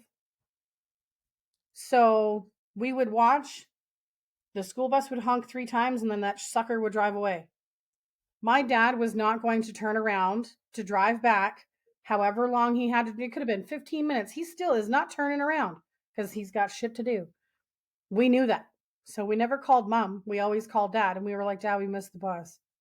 And he's like, fucking fuck sakes and fucking fuck. Well, make sure you clean up after yourself or something. And then we call mom and be like, so dad won't drive us to school because he's already like on his way to work and we missed the bus. And then she's not going to scream at work, but she would get upset, but she couldn't leave work to come get us to take us to school. So then we would have a whole day off from school. Oh my gosh. Yeah. Oh yeah. And we would do whatever we wanted. Jump on the trampoline, watch movies, mess around with things that probably we weren't supposed to, but we didn't care. And like now, kids don't even have to do that. Kids can be like, I have COVID. Seriously. Like, and they don't have to go for 10 days. Man, Well, they're barely in school as it is now. I Like, don't remember having as many days off as kids do now. Like, I remember no, PD days, and those were, like, exciting, but it was like they were exciting because they were far and few between. they were like once in a blue moon. It Yeah, was like, like maybe ridiculous. once or twice a month. Twice, maybe. And then I remember the teachers' convention was always in February because I had a long weekend over my birthday, Mm, because my birthday always fell on Family Day. yeah. And now, like, I remember it might have been Mason. I don't know, one of my friends with a kid before I had kids, Yes. like school started on whatever, September 6th or some shit. And like by September 12th, they had a fucking day off. Yeah. And it was like, they haven't even been in school for a week and they already have a day off. Like the teachers need to get their shit together already. Like I don't understand what's going on here. Yeah. Like it's ridiculous. Like we didn't that didn't no that didn't happen back then. Oh, no. No, no. Oh man, I this was honestly like a huge thing for me because like I honestly didn't, partially because of this conversation, like not because of this conversation, but because what we're talking about. I was very on the fence about having children. Like I was like, I don't know. Like the like, do I want one bad enough that I'm willing to raise a little human and like and put a human in the world the way it's going? Like childhood is not childhood. I was literally just talking to somebody about this the other day. Like this person is like a tattoo artist, and sometimes every once in a while they bring like their client will bring their kid in. And I mean this was just like a thing that sparked the conversation, but they're like, yeah, so they'll just plunk an iPad in front of the kid and that's that. And I'm like, then it starts the whole fucking iPad conversation, and it's like, that like go outside, like go play, like Um, but it's such a what's that thing, double-ended sword or whatever that yeah. term of expression, but um where it's like, yeah, like kids are not able to be kids the way that we were able to be kids. Like I come home when the school light or when the street lights are on, like my brother and I were out riding bikes in our back alley, like freaking climbing fences and like getting crab apples off people's tree and raspberries out of their bushes that are like growing over their fences, and like making jumps and like off fucking boxes, and like just out shooting the shit all the time, drinking out of hoses. Like Saturday would come and I'm pretty sure my parents wouldn't see us for the entire day, because Yeah. we would, in the morning we eat some cereal and freaking just disappear for the entire day. Were my parents worried that we weren't coming home tonight? No. Whereas now it's like you can't walk down the street alone without me being scared that like when Quinn like would go to the park, I would like Hawkeye her, because it's like, who the fuck is like around this park that's gonna snatch my kid? Like these were not fucking things that kids we had to ever worry about, or our Well, and parents you're ever at had the to park worry about. with her, right? Yeah, yeah. Like, Like my I'm literally parents never there. came with us to the park. We were alone Yeah, going to the park, yeah. Like we right? were, there was. I remember we're in my neighborhood. The only thing that we weren't allowed to do, there was like a main road, like a main road, Yeah, if there and was traffic lights, we weren't allowed to cross it. yeah, that was it. But other than that, like the whole neighborhood was like fair game. Yeah. Yeah, yeah. And we were doing this stuff. And so when I was like thinking about having kids, or like if I would, I was like, I don't know, because like you can't have, like, I think that we were like the last generation to have like a good solid freaking childhood Matthew in and I like saw a in bunch that of kids. They were playing like street hockey, and I was like, "Do you see that? Oh my god!" And oh then just yeah. like car. I'm like, Pull "Honey." the nets out of the way. Yeah, and I was like, "Matthew, they're playing street hockey," and he's like, "I know." And I was like, "Wait, don't! I'm just turning around. Don't call car. Keep playing. Keep playing." It was Oh shocking to see that. I was like, "Oh my gosh, what is this? Where am I? Take a picture so that way Mason sees this one day and knows that it's real." yeah. Like, I was that's so like, I was sad. amazed. Amazed. Yeah.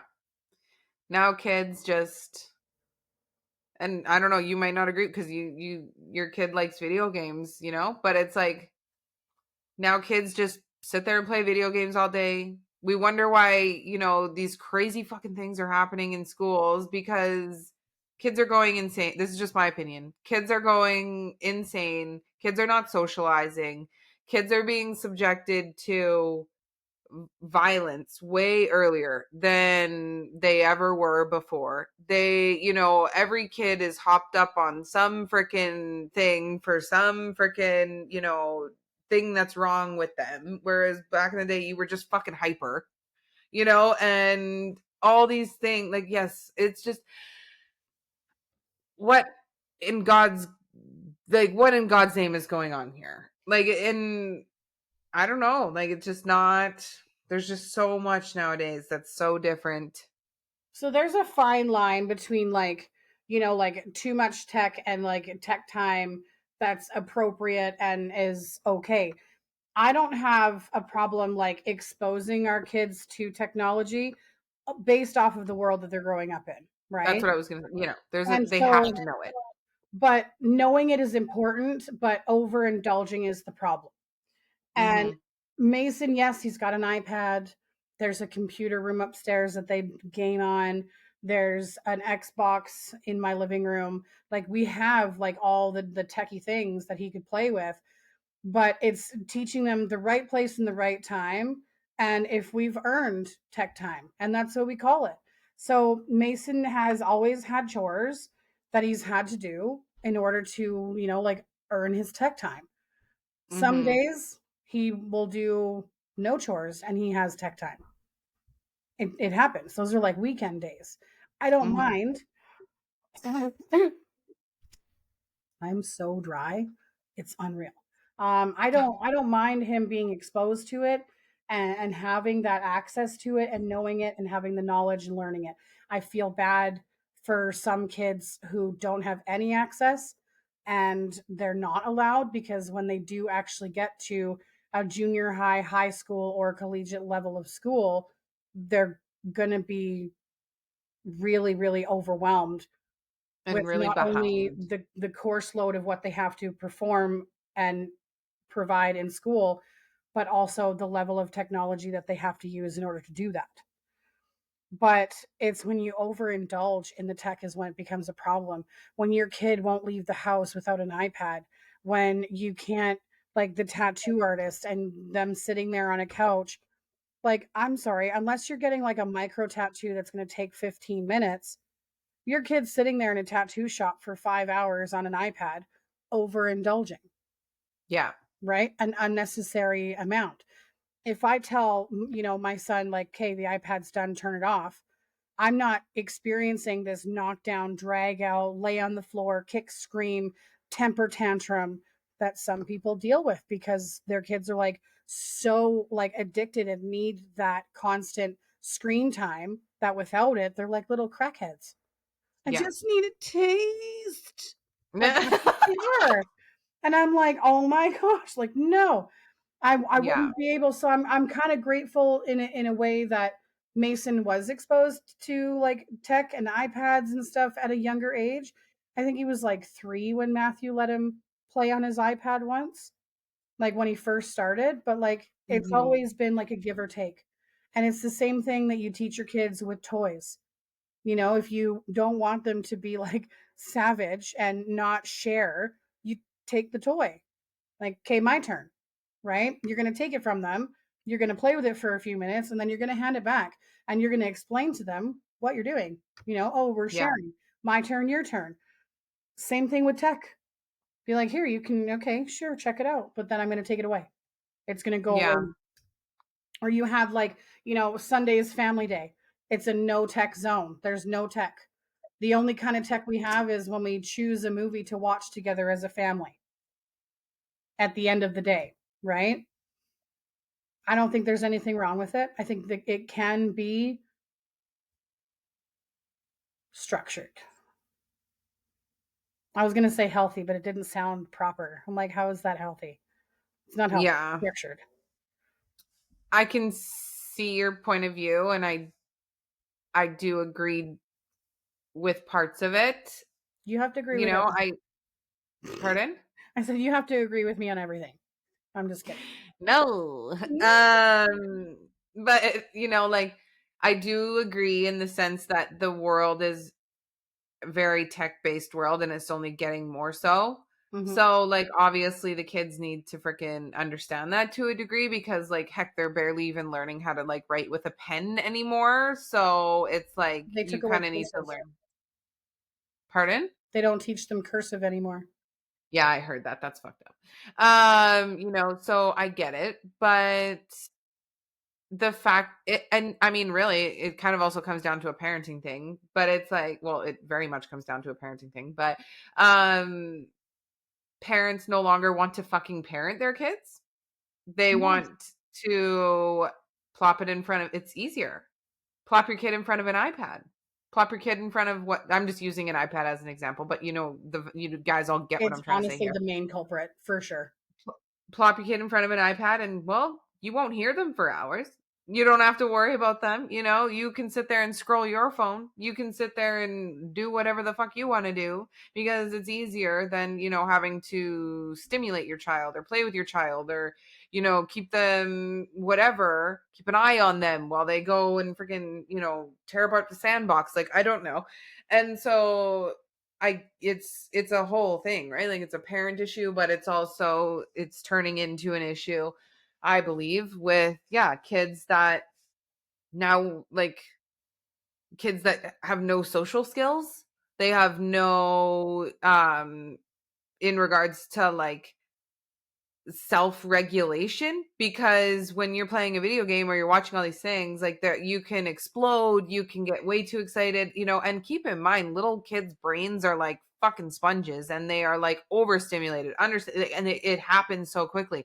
So if this kid is just sitting there watching these things that are like shooting their brain from like levels 10 to 1 to 2 to 3 to 10 to 10 to 10 to 1 to 1, then you're ending up molding these children that have no fucking form of self-regulation, no form of emotional regulation because they don't have to. And because half the time the parents not even watching what's going on. And so I don't know, I think it's turning kids into, terrible, terrible little demon children, and which also turns them into bad little adults. Because well, if you aren't taught those things as a child, you are just going to sit there and continue to develop these habits as you grow. And then all of a sudden you are a fucking 30-year-old person who has no emotional regulation and, all these things. So, um, I don't know. I don't know. I'm off on a rant now, but I just like Ron, she's going. I'm very passionate about this. And that just wasn't a thing. As a kid, you went out and you freaking played and you got tired and you got dirty and, we weren't always sick all the time. And, we had social skills and we had friends and all these things because, well, we were out doing kid shit. And, I think it's very sad that kids are not able to be raised like that anymore. And it's exactly that. They're not even able to because of the world that we're living in nowadays. But I think that there Yeah. are ways that you can still preserve it. I feel like the Um, next movement that needs to happen is like hashtag bring back kid shit. yeah.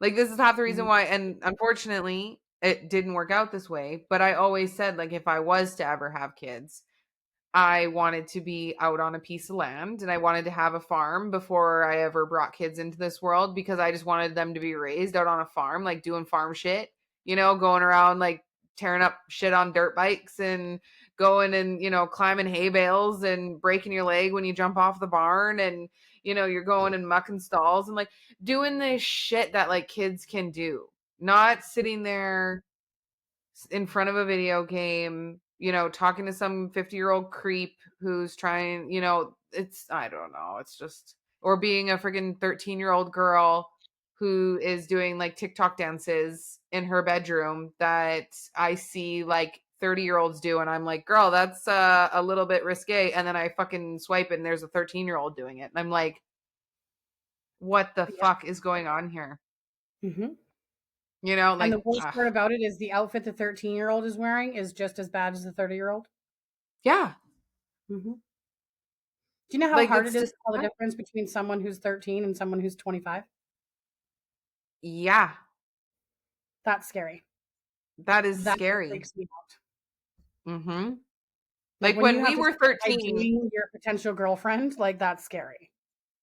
Like, I've when told we were Mason, I said, 13, one day, we looked 13, you know, like it was, yeah, we were ugly.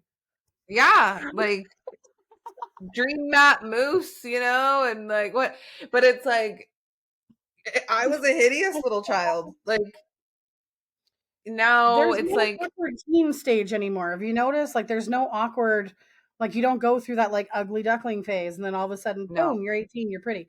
No, there's not any of that anymore. Like, they And will that's never so know the wrong. 90s orange pumpkin mask that we wore for foundation.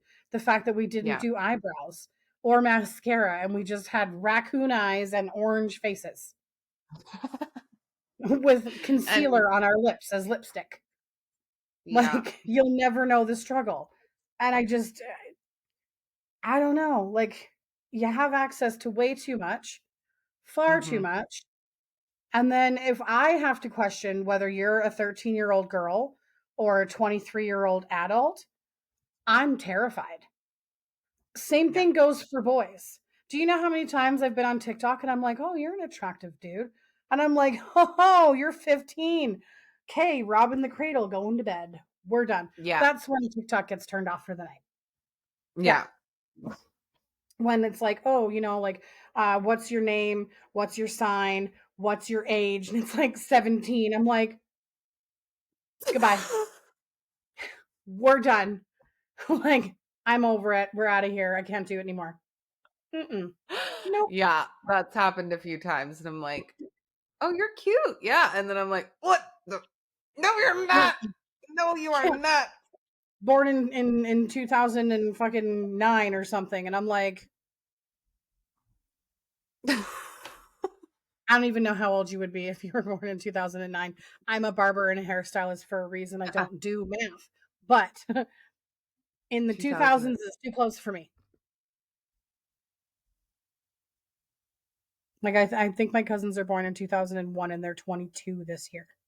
But still, you're Yeah, I think you 22. would be 15 if you were 2009, 14. Yeah, something like that. If we're both I don't. wrong, if this is the part where people are laughing, perfect. Keep Well, no, going. because you go 2009 to 2019. That's 10, and then Yeah, I'm listening 19. in 23 though. Pardon? So if we're Yeah, and then sitting you in, go 19, 20, 21, 22, 23. So 10 plus 4 is 14. or we could just use a calculator like my math teacher told me I'd never have access to for the rest of my life. So how old would you be? So 2005, 2023, you'd No, be you said 18. 2009. Oh, well, same difference, right? 14. So yeah, 4-year I difference, but was still. right. Bitch can do math. But still, even if you were born in Surprisingly. 2005 and now you're 18, you are still too young, my friend, Yeah. for me to be going, oh, you're kind of cute. No, Yeah. no. Yeah. No. This is Or it's a handsome. crazy, crazy world. Crazy world. It's terrifying every single day. I honestly, like, I have clients in my chair, anywhere from like 10 to 15 times a day. And every single one of them are like, do you got kids? I'm like, yeah, I have an 11-year-old going on 22. And they're like, Mhm. oh, right on. And they're like, aren't you concerned about the world that he's going to grow up in? And I'm like, when he actually becomes an adult and has to enter the world and be like a, upstanding citizen, yeah, I'm terrified.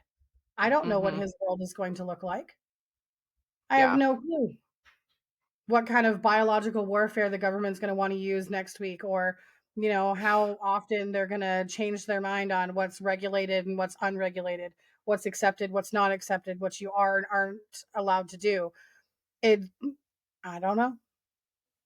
No clue. The only thing I'm kind of hoping for is that they change the legal drinking age to 21 before he turns 18, because I was so afraid that was going to happen to me. I don't know. Just to be an That asshole. there I think that there's yeah, never mind. We can talk about that another time. Do you I was know just what gonna you say, just did to my ADHD brain? You can't put I something out just like that. I don't know how I feel like because it's like, is it better for kids to well, kids like young adults to like get it out of their system at 18 so that by the time they are, in their 20s and that like they are kind of it's out of their system and they can, get good jobs and be better people? Or should people freaking have to wait until they're 21? And then imagine being 21 and you're finally legal and like then you start going nuts.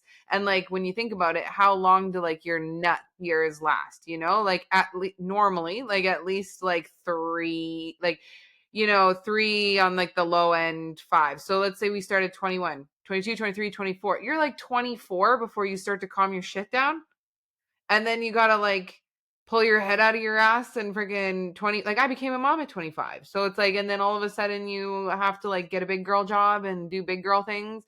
Whereas if you start at 18, you're like done by the time you're like 20, 21. And then you're like, now you can go and like get big girl jobs and grow up. But realistically, when you think about this, okay, did you wait until you were 18 to drink? Oh God, no. There you go. But that's what Right? no, I know. But like for like what is the better legal age, My thing is when I would rather you have like a little bit more maturity behind it. But again, Mm, comes down to parenting. You know, if the true. legal age, I just wanted to change to 21 just so I can be like, because I'm that type of parent with Mason, right? Like we do You have have to that, still wait. yeah, we have that buddy buddy relationship too, where like I'm his parent, I lay down the law, he knows. Like if there was putting the fear of God into the child, thus is what I have done, and to him I am God. Okay. And so uh we also have moments where we can be very candid and like, very real with one another and we can laugh with one another. And like I'll tell him like, "Oh, I hope that it changes to 21." He's like, "Well, why would it do that?" And I said, "Because they threatened that when I was your age." But he's not even thinking of that concept at this point. But I just Yeah. think it would be funny to be like, "Haha, you have to wait."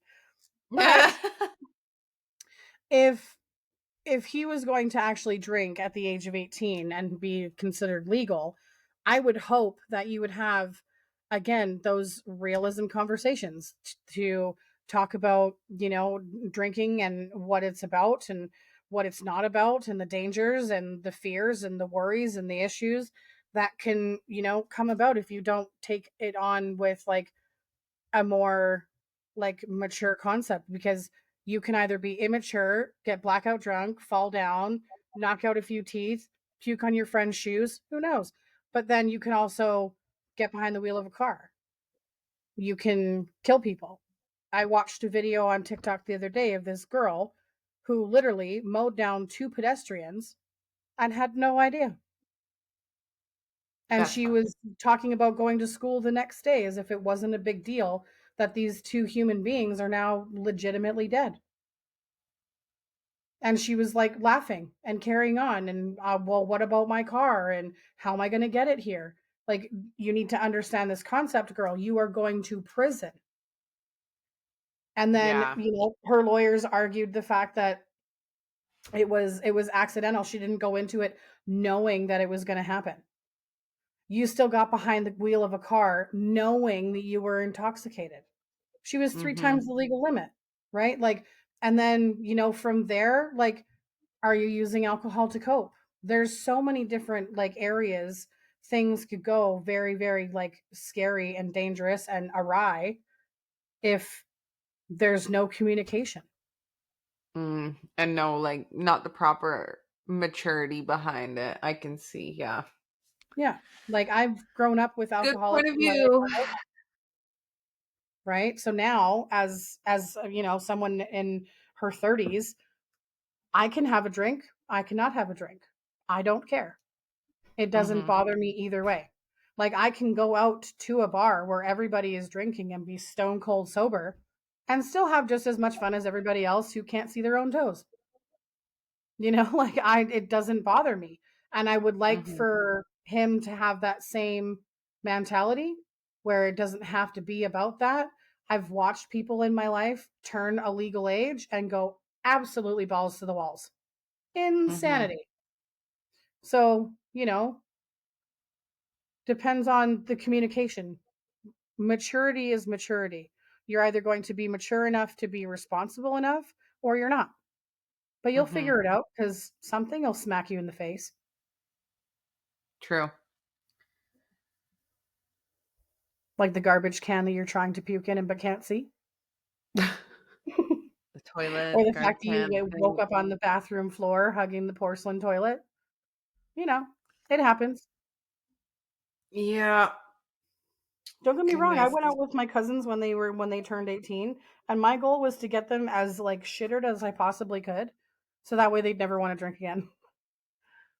Like bottom shelf tequila, nasty shit. Maybe that's what my parents should have done with me. It didn't even phase them. But I don't think it would have phased me either if my parents had done that. Because I would have had that whole like, bring it on. True. I mean, that's what I did have, and it's what led me to my ultimate road of sobriety. Yeah, but you know But what? You learned a lot in that time. oh, 100%. But So, I don't want to get off topic. We should wrap it up. We should wrap it up. We've been oh, it's talking for 2 hours. Valentine's night. Yeah. This is what This was a happens when good we just topic. have like an open topic and we're just going. I think it's great. I like it. I think the world All needs more right, everybody. opinions and not be afraid to have opinions. But remember, Yeah. opinions are like assholes. It's great that you have one. No one needs to smell I don't think I've ever heard that. it or see it. I don't know which is if it's smell or see, but it would make more sense that you would smell an asshole before you seen it because that would make more sense. I thought it was something like opinions are like assholes. Like I remember the beginning of that, and then it was something like everybody has one, but not everybody wants to see it or something. See, it's either So see or smell. some Let of us them know. like keep it to yourself. Yeah, yeah, yeah. I don't know. Anyway, that was yeah. Anyway, that was a long one. It was a good one though. We covered a lot of shit. And to all you listening, I hope you enjoyed today's podcast. Make sure you rate, subscribe, comment. Drops every Saturday, everywhere you listen to your podcast. Also, check us out on YouTube. Follow us. All the links are down below. I hope you guys have a freaking fantastic rest of your day. Don't forget, move your body, drink your water, do your positive affirmations. And yeah, we're out. Ciao, bitches.